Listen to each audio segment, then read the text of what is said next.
Watanzania wote tunajua Rais wa Jamhuri ya Muungano wa Tanzania Daktari Samia Suluhu Hassan aliunda tume ya kuchunguza yaliyotokea Oktoba 29. Sasa tume imekaribia kumaliza muda wake. Hapa Watanzania tujiulize swali.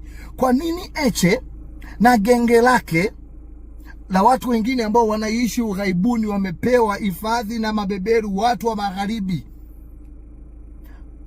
wanakaa kuchochea, kutengeneza propaganda, kutumia nguvu kubwa kuvuruga uchunguzi wa tume? Wanaficha nini? Kuna kitu gani hawataki tume ije iseme? Tuache tume itoke iseme. Kama ni ukweli tuseme ni ukweli, kama ni uongo tuseme huu ni uongo. Kwa nini tunatumia nguvu kubwa? Swala Lissu ni swala kisheria, liko mahakamani. Kwani ni kesi ngapi serikali imeshindwa?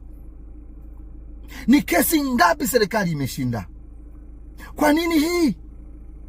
Kwani kuna vijana wangapi wako kule magereza? Mbona ndugu zao? Nataka nikwambie Heche. Nikwambie Heche. Vijana, tuna tatizo la ajira la vijana.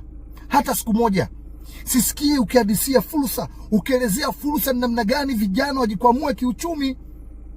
Wewe kila siku Heche na genge lako ni kuhimiza vijana kufanya machafuko, kufanya vurugu, kufanya vita, kukataa kila kitu. Hayo maendeleo watayapata wapi?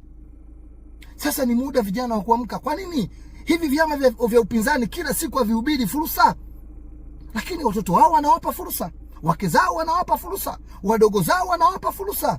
Ila wanachama wa vyama wakireketwa, wapinzani wanahubiriwa kuwa machafuko, kupinga, kutukana. Kiingia mitandaoni na vijana wanatukana. Heche my brother, acha siasa za miemko.